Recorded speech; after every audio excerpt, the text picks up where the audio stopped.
ಈ ಒಂದು ಕ್ಲೀನರ್ ಇದ್ರೆ ಸಾಕು, ನೆಲ ಕನ್ನಡಿಯಂತೆ ಹೊಳೆಯುತ್ತೆ. ವಾರದಲ್ಲಿ ಒಂದು ಬಾರಿ ಇದನ್ನು ಹಾಕಿ ನೆಲ ಒರೆಸಿದ್ರೂ ಸಾಕು, ನೆಲ ಕನ್ನಡಿಯಂತೆ ಹೊಳೆಯುತ್ತದೆ. ಈ ಮ್ಯಾಜಿಕ್ ಕ್ಲೀನರ್ನಿಂದ ಮನೆಯ ದೊಡ್ಡ ಕೆಲಸಗಳು ನಿಮಿಷದಲ್ಲಿ ಮುಗಿಯುತ್ತೆ.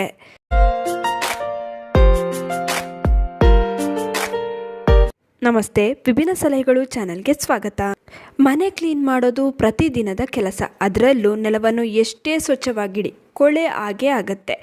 ಇನ್ನು ಮಾರ್ಕೆಟ್ನಲ್ಲಿ ನಾನಾ ರೀತಿಯ ಫ್ಲೋರ್ ಕ್ಲೀನರ್ಗಳು ಸಿಗುತ್ತೆ. ಆದರೆ ಇದರಿಂದ ಏನಾಗುತ್ತೆ, ನೆಲದ ಮೇಲೆ ಒಂದು ಸೋಪಿನ ಪದರ ನಿಂತುಬಿಡುತ್ತೆ, ನೆಲದಲ್ಲಿ ಶೈನ್ ಇರೋದಿಲ್ಲ. ಹಾಗಿದ್ರೆ ನಾವು ಏನು ಮಾಡ್ಬೋದು? ಮನೆಯಲ್ಲೇ ಒಂದು ಸೂಪರ್ ಆಗಿರುವಂಥ ಕ್ಲೀನರ್ನ ತಯಾರಿಸ್ಕೊಳ್ಬೋದು. ಈ ಒಂದು ಕ್ಲೀನರ್ನ ನೀವು ತಯಾರಿಸಿದ್ರೆ ಸಾಕು, ನಿಮ್ಮ ಮನೆಯ ಎಲ್ಲ ಕೆಲಸಗಳಿಗೂ ಈ ಒಂದು ಕ್ಲೀನರ್ನ ಬಳಸ್ಕೊಳ್ಬೋದು. ಈ ಕ್ಲೀನರನ್ನು ನೆಲ ಒರೆಸುವ ನೀರಿಗೆ ಹಾಕಿ ನೆಲವನ್ನು ಒರೆಸಿದ್ರೆ ನೆಲ ಕನ್ನಡಿಯಂತೆ ಹೊಳೆಯುತ್ತೆ. ಇನ್ನು ಬಾತ್ರೂಮ್ ಟೈಲ್ಸಲ್ಲಿ ಎಷ್ಟೇ ಕರೆ ಕಟ್ಟಿದ್ರೂ ಪರವಾಗಿಲ್ಲ, ಈ ಕ್ಲೀನರ್ನಿಂದ ನಿಮಿಷದಲ್ಲಿ ಸ್ವಚ್ಛಗೊಳಿಸ್ಕೊಳ್ಬೋದು. ಇನ್ನು ಬಾತ್ರೂಮ್ನ ಸಿಂಕ್ಗಳು, ಹಾಗೇನೆ ಕಿಚನ್ನ ಸಿಂಕನ್ನು ಕೂಡ ನಿಮಿಷದಲ್ಲಿ ಕ್ಲೀನ್ ಮಾಡುವ ಶಕ್ತಿ ಈ ಕ್ಲೀನರ್ಗಿದೆ. ಅಷ್ಟೇ ಅಲ್ಲ, ನೀವು ಈ ಕ್ಲೀನರ್ನಿಂದ ಪಾತ್ರೆಯನ್ನು ಕೂಡ ತೊಳಿಬಹುದು. ಬರೀ ಒಂದು ಕ್ಲೀನರ್, ಆದರೆ ಇದರ ಕೆಲಸ ಹಲವಾರು. ಈ ಒಂದು ಕ್ಲೀನರ್ನ ನೀವು ತಯಾರಿಸಿದ್ರೆ ಸಾಕು, 3 ತಿಂಗಳವರೆಗೆ ಇದನ್ನ ಬಳಸ್ಕೊಳ್ಬಹುದು. ಫ್ರಿಜ್ಜಲ್ಲಿ ಇಡೋವಂಥ ಅವಶ್ಯಕತೆ ಇರೋದಿಲ್ಲ. ಬನ್ನಿ ಹಾಗಾದರೆ ಈ ಸೂಪರ್ ಕ್ಲೀನರ್ನ ಹೇಗೆ ತಯಾರಿಸೋದು ಅಂತ ನೋಡ್ಕೊಂಬರೋಣ. ಮೊದಲಿಗೆ ಒಂದು 3 ನಿಂಬೆಹಣ್ಣನ್ನು ತಗೊಳ್ಳಿ. ಇದನ್ನು ಚಿಕ್ಕ ಚಿಕ್ಕ ತುಂಡುಗಳನ್ನಾಗಿ ಕತ್ತರಿಸ್ಕೊಳ್ಬೇಕಾಗತ್ತೆ. ಈ ರೀತಿ ಕ್ಲೀನರ್ನ ತಯಾರಿಸ್ಕೊಳ್ಳೋದ್ರಿಂದ ಇದರಲ್ಲಿ ಕೆಮಿಕಲ್ಸ್ಗಳು ಇರೋದಿಲ್ಲ ನೋಡಿ, ಯಾವುದೇ ರೀತಿಯ ಹಾನಿ ಆಗೋದಿಲ್ಲ. ಆರೋಗ್ಯದ ದೃಷ್ಟಿಯಿಂದ ಕೂಡ ಇದು ತುಂಬಾ ಒಳ್ಳೆಯದು. ಈ ನಿಂಬೆಹಣ್ಣಿನ ಹೋಳುಗಳನ್ನು ನೀವು ಮಿಕ್ಸಿ ಜಾರಿಗೆ ಹಾಕಿ ರುಬ್ಕೊಂಡು ನೀವು ಅದರಿಂದ ಲಿಕ್ವಿಡ್ನ ತಯಾರಿಸ್ಕೊಳ್ಬೋದು. ಆದರೆ ಅದು ಬರೀ 1 ವಾರ ಬರುತ್ತೆ. ನೀವು ಬೇಕಂದರೆ ಹಾಗೆ ತಯಾರಿಸ್ಕೊಳ್ತೀರಾ ಅಂದರೆ ಆ ರೀತಿ ತಯಾರಿಸ್ಕೊಳ್ಳಿ. ಇಲ್ಲ ಒಂದು 3 ತಿಂಗಳಾದರೂ ಕೆಡಬಾರ್ದು ಅಂತ ಇದ್ದರೆ ಇದಕ್ಕೆ 1 ಲೋಟದಷ್ಟು ನೀರನ್ನು ಹಾಕಿ ಚೆನ್ನಾಗಿ ಈ ರೀತಿ ಬೇಯಿಸ್ಕೊಳ್ಬೇಕಾಗತ್ತೆ. ಈ ರೀತಿ ಮಾಡೋದ್ರಿಂದ ಇದರ ಶೆಲ್ಫ್ ಲೈಫ್ ಹೆಚ್ಚಾಗುತ್ತೆ, ಬಹಳ ದಿನದವರೆಗೆ ಬಾಳಿಕೆ ಬರುತ್ತೆ.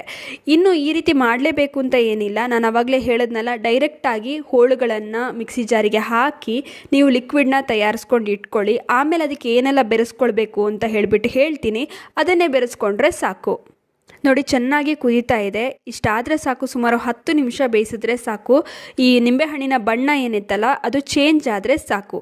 ನೋಡಿ, ಇಷ್ಟಾಗಿದೆ. ಇವಾಗ ಇದನ್ನು ಮಿಕ್ಸಿ ಜಾರಿಗೆ ಹಾಕಿ ಸ್ವಲ್ಪ ನುಣ್ಣಗೆ ಪೇಸ್ಟ್ ಥರ ಮಾಡ್ಕೊಳ್ಳೋಣ. ಈ ನೀರನ್ನ ಎಲ್ಲ ಹಾಕ್ಕೊಳ್ಳೋದು ಬೇಡ, ಈ ನೀರನ್ನ ಎತ್ತಿಟ್ಕೊಳ್ಳೋಣ. ಸ್ವಲ್ಪ ಈ ರೀತಿ ಪೇಸ್ಟ್ ಮಾಡ್ಕೊಳ್ಳೋಣ. ಆಮೇಲೆ ಆವಾಗಲೇ ಸ್ವಲ್ಪ ನೀರನ್ನ ಎತ್ತಿಟ್ಕೊಂಡಿದ್ವಲ್ಲ, ಆ ನೀರಿಗೇನೆ ಅಂದರೆ ನಿಂಬೆಹಣ್ಣಿನ ನೀರಿಗೇನೆ ಇದನ್ನೆಲ್ಲನೂ ಮಿಕ್ಸ್ ಮಾಡ್ಕೊಳ್ತಾ ಇದ್ದೀವಿ. ಒಮ್ಮೆ ಎರಡನ್ನು ಚೆನ್ನಾಗಿ ಹೊಂದಿಕೊಳ್ಳೋ ಥರ ಮಿಕ್ಸ್ ಮಾಡಿಕೊಂಡು ಈ ರೀತಿ ಒಂದು ಸ್ಟ್ರೈನರ್ನ ಸಹಾಯದಿಂದ ಶೋಧಿಸ್ಕೊಳ್ಳಿ. ನೋಡಿ, ಚೆನ್ನಾಗಿ ಶೋಧಿಸ್ಕೊಂಡ ನಂತರ ಇದನ್ನು ಪ್ಯಾನ್ಗೆ ಹಾಕ್ಕೊಂಡು ಮತ್ತೆ ಒಂದು ಸುಮಾರು 10 ನಿಮಿಷಗಳ ಕಾಲ ಕುದಿಸ್ಕೊಳ್ಬೇಕಾಗತ್ತೆ. ನೋಡಿ, ಇವಾಗ ಇದಕ್ಕೆ 2 ಚಮಚ ಉಪ್ಪನ್ನು ಸೇರಿಸ್ಕೊಳ್ತಾ ಇದ್ದೀನಿ. ಉಪ್ಪನ್ನು ಸೇರಿಸಿ ಸ್ವಲ್ಪ ಹೊತ್ತು ಅಂದರೆ ಒಂದು 10 ನಿಮಿಷ ಆದರೂ ಇದನ್ನು ಚೆನ್ನಾಗಿ ಕುದಿಸ್ಕೊಳ್ಬೇಕಾಗತ್ತೆ. ಇವಾಗ ಇದನ್ನು ಒಂದು ಬೌಲ್ಗೆ ಹಾಕ್ಕೊಳ್ಳಿ. ನಂತರ ಇದನ್ನು ಆರೋದಕ್ಕೆ ಬಿಡಿ. ಇದು ಚೆನ್ನಾಗಿ ಆರಿದ ಮೇಲೆ ಇದಕ್ಕೆ ಸುಮಾರು ಒಂದು 3 ಚಮಚದಷ್ಟು ಅಡುಗೆ ಸೋಡಾನ ಹಾಕ್ಕೊಳ್ಬೇಕು. ಅಡುಗೆ ಸೋಡಾ ಹಾಕಿದ ನಂತರ ಇದಕ್ಕೆ 1 ಸ್ಯಾಶೆಟ್ನಷ್ಟು ಯಾವುದಾದ್ರೂ ಶ್ಯಾಂಪೂನ ಹಾಕ್ಕೊಳ್ಳಿ. ನಾನಿಲ್ಲಿ 1 ಸ್ಯಾಶೆಟ್ನಷ್ಟು ಕ್ಲಿನಿಕ್ ಪ್ಲಸ್ ಶ್ಯಾಂಪೂನ ಹಾಕ್ಕೊಂಡಿದ್ದೀನಿ. ನೋಡಿ, ಈ ಶ್ಯಾಂಪೂ ಮತ್ತು ಈ ಅಡುಗೆ ಸೋಡಾ ಹಾಕಿದ ತಕ್ಷಣ ಇದು ಉಬ್ಬಿ ಬರುತ್ತೆ. ಈ ರೀತಿ ಉಕ್ಕಿ ಬಂದಾಗ ಹಾಗೇ ಬಿಟ್ಬಿಡಿ. ನಂತರ ಇದನ್ನು ಮಿಕ್ಸ್ ಮಾಡ್ಕೊಳ್ಳಿ. ಆಮೇಲೆ ಒಂದು ಬಾಟಲ್ಗೆ ಹಾಕಿ ಇಟ್ಕೊಂಡ್ರೆ ಇದು ಸುಮಾರು 3 ತಿಂಗಳ ಕಾಲ ಬರುತ್ತೆ, ಕೆಡೋದಿಲ್ಲ. ಇನ್ನು ನೀವು ಜಾಸ್ತಿ ಕ್ವಾಂಟಿಟಿನಲ್ಲೂ ಬೇಕಾದರೂ ಇದನ್ನು ತಯಾರಿಸಿ ಇಟ್ಕೊಳ್ಬಹುದು. ನಿಂಬೆಹಣ್ಣನ್ನು ಬೇಯಿಸಿ ತಯಾರಿಸೋದಕ್ಕೆ ಇಷ್ಟ ಇಲ್ಲ ಅನ್ನುವರು ಆವಾಗಲೇ ಹೇಳಿದ ಹಾಗೆ ಮಿಕ್ಸಿ ಜಾರಿಗೆ ಹಾಕ್ಕೊಳ್ಳಿ. ಆಮೇಲೆ ಇದಕ್ಕೆ ಏನೆಲ್ಲ ಇಂಗ್ರೀಡಿಯೆಂಟ್ಸ್ನ ನಾವು ಸೇರಿಸಿದ್ದೀವಿ, ಉಪ್ಪು, ಅಡುಗೆ ಸೋಡಾ, ಶ್ಯಾಂಪೂನ ಸೇರಿಸ್ಕೊಂಡ್ರೆ ಲಿಕ್ವಿಡ್ ತಯಾರಾಗುತ್ತೆ. ಅದನ್ನು ನೀವು ಸುಮಾರು 1 ವಾರದ ತನಕ ಬಳಸ್ಕೊಳ್ಬೋದು. ಈ ರೀತಿ ಮಾಡೋದ್ರಿಂದ ಸುಮಾರು 3 ತಿಂಗಳವರೆಗೆ ನೀವು ಹೊರಗಡೆ ಇಟ್ಟರೂ ಕೂಡ ಇದು ಕೆಡೋದಿಲ್ಲ. ಇವಾಗ ಈ ಮಲ್ಟಿಪರ್ಪಸ್ ಕ್ಲೀನರ್ನ ಹೇಗೆಲ್ಲ ಬಳಸ್ಬೋದು ಅಂತ ನೋಡೋಣ. ಪ್ರತಿದಿನ ನೆಲ ಒರೆಸುವ ನೀರಿಗೆ ಇದನ್ನು ಸುಮಾರು ಒಂದು 2ರಿಂದ 3 ಚಮಚದಷ್ಟು ಹಾಕ್ಕೊಳ್ಳಿ. ಹಾಗೆಯೇ ಇದರಿಂದ ನೆಲನ ಒರೆಸಿ ನೆಲ ಕನ್ನಡಿಯಂತೆ ಹೊಳೆಯುತ್ತೆ. ನೆಲದಲ್ಲಿ ಯಾವುದೇ ರೀತಿಯ ಬ್ಯಾಕ್ಟೀರಿಯಾ ಇದ್ದರೆ ಅದು ಹೋಗುತ್ತೆ. ಹಾಗೆಯೇ ಮನೆಯಲ್ಲಿ ಒಂದು ಒಳ್ಳೆಯ ಸುವಾಸನೆ ಇರುತ್ತೆ. ನೀವೇ ನೋಡ್ಬೋದು, ತುಂಬಾ ಚೆನ್ನಾಗಿ ಕ್ಲೀನ್ ಆಗುತ್ತೆ. ಒಮ್ಮೆ ಇದನ್ನ ಬಳಸಿ ನೋಡಿ, ಆಮೇಲೆ ನೀವು ದುಬಾರಿ ಫ್ಲೋರ್ ಕ್ಲೀನರನ್ನೇ ಮರ್ತು ಬಿಡ್ತೀರಾ. ನಾವು ಈ ರೀತಿಯ ಫ್ಲೋರ್ ಕ್ಲೀನರ್ಗಳನ್ನು ತುಂಬಾ ತೋರಿಸಿದ್ದೀವಿ, ತುಂಬಾ ಜನರಿಗೆ ಇದು ಇಷ್ಟನೂ ಆಗ್ತಾ ಇದೆ.